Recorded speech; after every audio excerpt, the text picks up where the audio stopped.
기록된 바 내가 믿었으므로 말하였다 한 것 같이 우리가 같은 믿음의 마음을 가졌으니 우리도 믿었으므로 또한 말하노라. 주 예수를 다시 살리시니가 예수와 함께 우리도 다시 살리사 너희와 함께 그 앞에 서게 하실 줄을 아노라. 이는 모든 것이 너희를 위함이니 많은 사람의 감사로 말미암아 은혜가 더하여 넘쳐서 하나님께 영광을 돌리게 하려 함이라. 그러므로 우리가 낙심하지 아니하노니 우리의 겉사람은 낡아지나 우리의 속사람은 날로 새로워지도다. 우리가 잠시 받는 환난에 경한 것이 지극히 크고 영원한 영광에 중한 것을 우리에게 이루게 함이니 우리가 주목하는 것은 보이는 것이 아니요 보이지 않는 것이니 보이는 것은 잠깐이요 보이지 않는 것은 영원함이라. 아멘. 낙심한다는 말, 또 절망한다는 말이 있습니다. 특별히 절망이라고 하는 말은 사전을 찾아보면 더 이상 소망이 없을 것이라고 하는 생각과 불투명한 미래에 대한 감정을 가리켜서 낙심이라고 또 절망이라고 그렇게 정의를 하고 있습니다. 무엇을 해도 나의 삶에, 현재의 삶이 도대체 변화될 수 있을 만한, 변하지 않을 것이라고 하는 그런 생각이 우리의 삶에 찾아올 때 우리는 절망이라고 하는 감정에 사로잡히게 된다고 합니다. 어떤 분의 블로그에 이런 글이 쓰여 있는 걸 봤습니다. 어머니에 대한 그런 이야기였는데요. 온몸에 암세포가 퍼져 있는 상황이라도 더 이상 방법이 없다고 의사 선생님이 말씀하시는 순간 어머니께서 지으신 표정 속에서 나는 절망이라는 감정을 보았다. 이런 글이 있었습니다.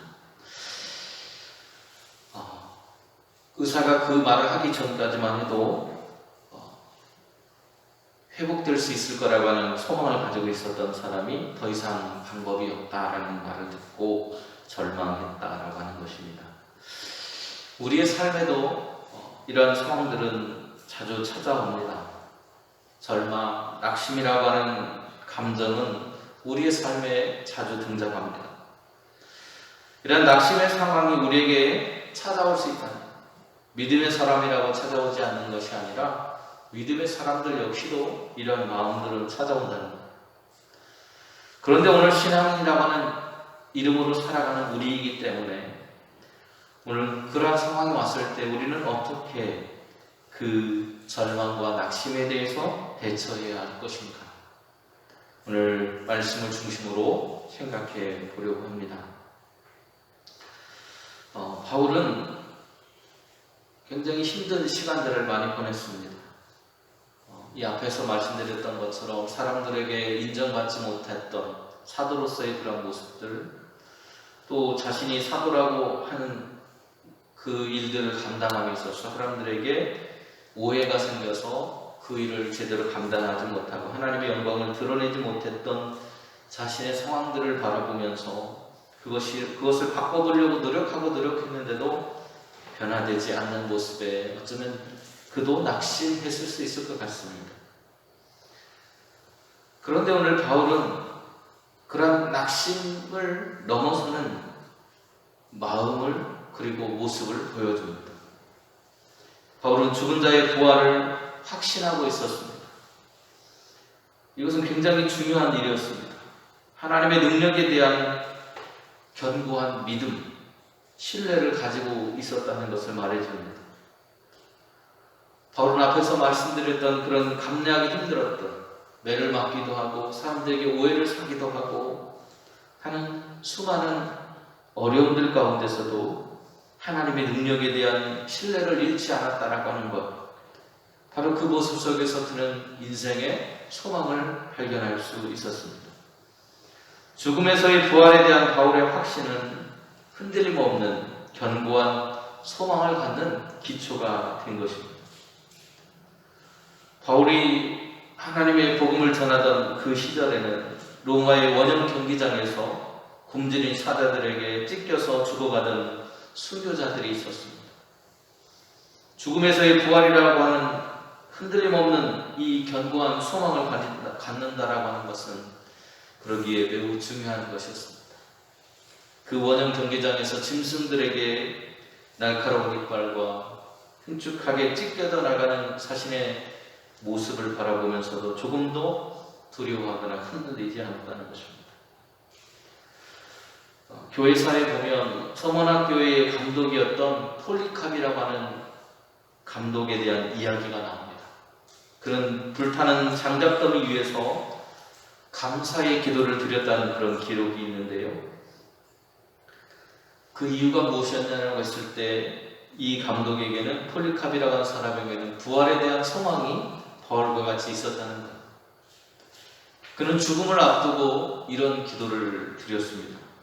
오 전능하신 주 하나님이여, 주의 사랑하시는 아들 예수 그리스도의 아버지시여, 주께서 저를 오늘 이 시간을 위해 합당한 자로 여기시고 그리스도의 잔을 함께 마시고 수많은 주의 순교자들의 바늘에 들어가게 해주시고 또한 성령의 능력으로 썩지 않고 영원한 생명의 부활을 기다리게 하시니 참으로 감사합니다.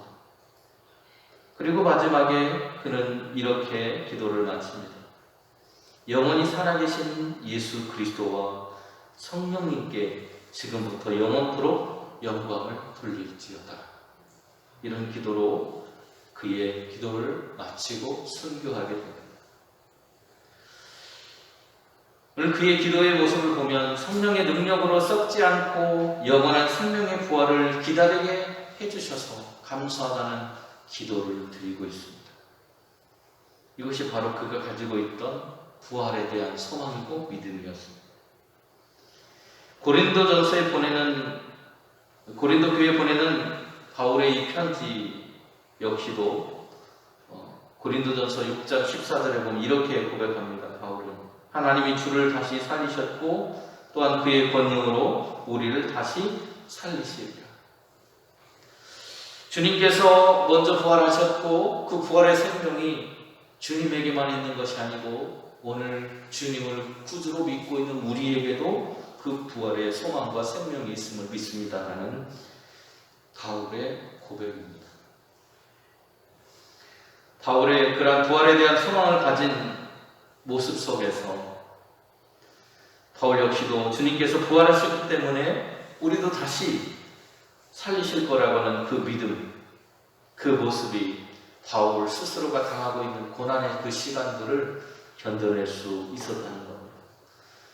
그 고난의 현실만을 바라보면 소망도 없고 변화될 것이 없기에 낙심할 수밖에 없었지만 그는 결코 낙심하지 않고 부활의 소망을 그에게 주신, 자신에게 주신 하나님을 믿음으로 바라보고 있었다는 겁니다. 바울은 본문에서 고린도전서에 분명하게 이야기했던 것입니다. 지난 시간에 우리가 함께 나누었던 말씀 속에서도 생명의 근간을 하나님께 두고 있었다라고 그를 말합니다. 고린도후서 4장 14절 말씀에 또한 주 예수를 다시 살리신 이가 예수와 함께 우리도 살리실 것이라고 하는 바울의 고백 또한 이것을 뒷받침하고 있습니다. 이런 바울이었기 때문에 바울은 낙심을 넘어설 수 있었다는 것. 바울은 숱한 고난과 역경 가운데서도 끝까지 인내하면서 복음 사역을 계속할 수 있었던 이유는 바로 이것 때문이었습니다. 또한 바울은 영혼들의 가치와 소중함을 누구보다도 잘 알았습니다. 그래서 그들을 위해서 복음 전도자의 사명을 내가 주님께로 받았기 때문에 심각한 공경 가운데 처해도 그는 포기할 수 없었다는 거예요. 그가 살아가는 존재의 의미가 복음을 전하는 것이었고 자신에게 새로운 생명을 허락하신 하나님의 은혜를 가지고 있는 복음의 전도자로서의 삶을 살아가고 있었기 때문입니다. 그러기에 바울에게 곤란과 역경이 없어서가 아니라 그 가운데서도 끝까지 포기하지 않았고 인내할 수 있었던 것은 주님의 몸인 교회를 사랑했기 때문입니다. 그리고 자신을 구원하신 주님의 그 은혜가 있었기 때문입니다. 바울은 교회를 사랑했고 교회를 위해서 그리스도의 남은 고난을 내 몸에 내가 채우더라도 오늘 나는 그 길을 걸어가겠노라고 고백합니다. 골로새서 1장 24절에서 바울은 이렇게 말합니다. 나는 이 너희를 위하여 받는 고난, 괴로움을 기뻐하고 그리스도의 남은 고난을 그의 몸된 교회를 위하여 내 육체에 채우노라.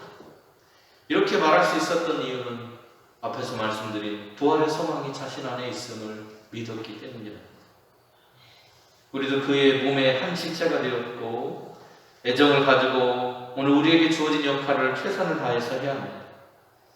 바울의 인내는 주님의 영광을 위한 것이었다고 바울은 고백하고 있습니다.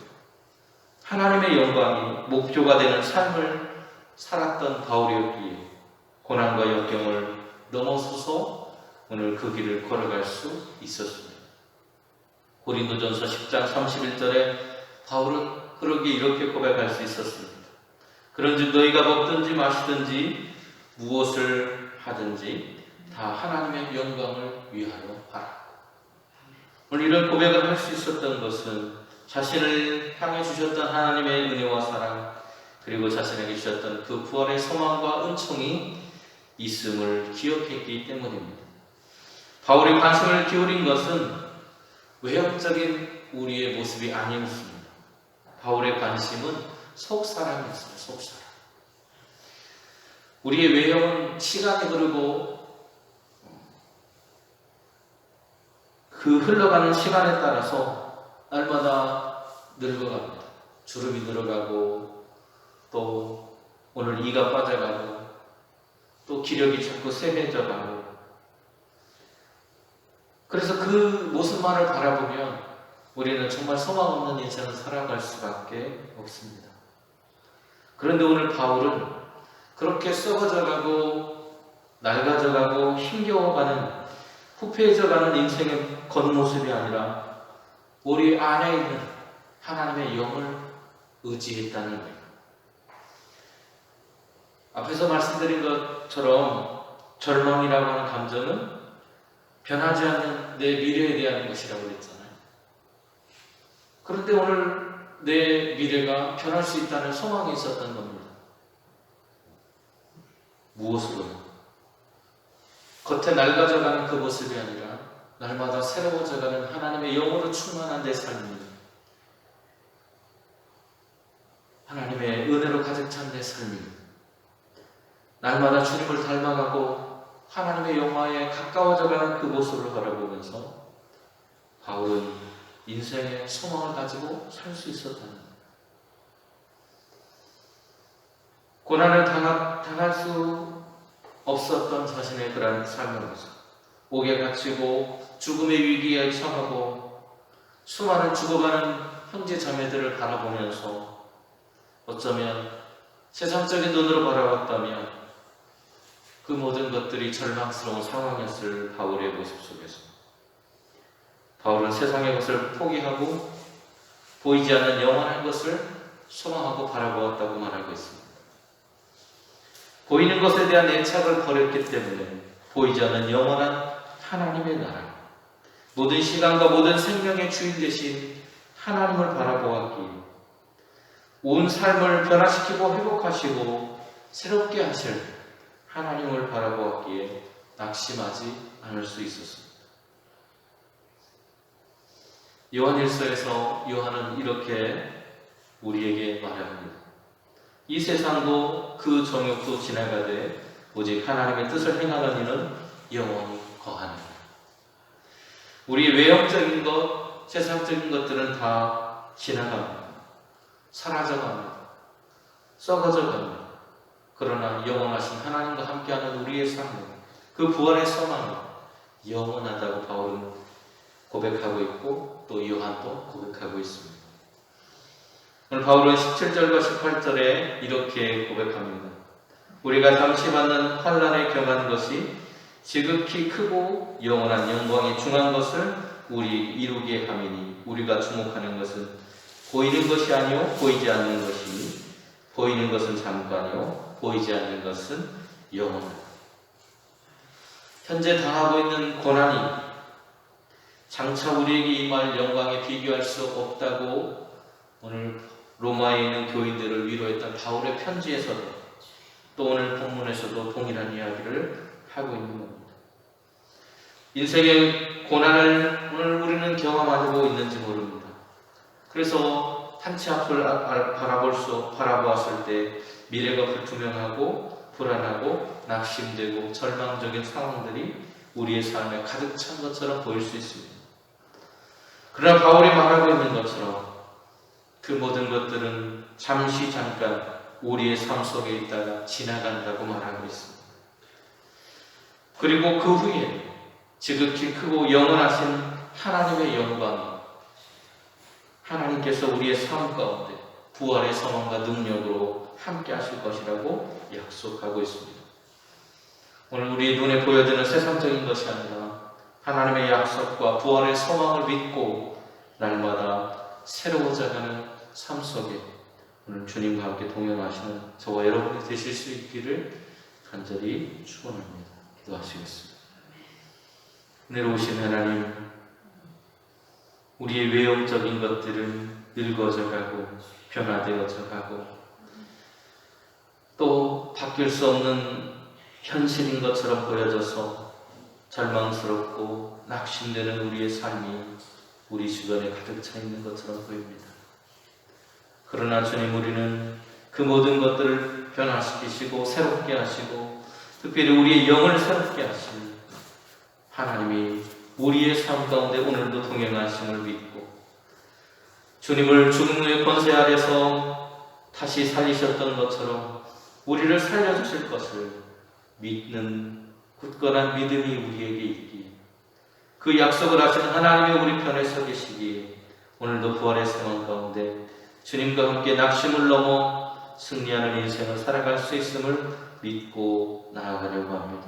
주님, 우리의 걷는 모든 걸음 속에 동행하여 주셔서 이 믿음이 실현되게 도와주시고 우리의 삶에 영원한 소망 되신 하나님이 있음을 기억하며 살아갈 수 있도록 허락하여 주시옵소서. 예수님의 이름으로 기도드립니다. 아멘.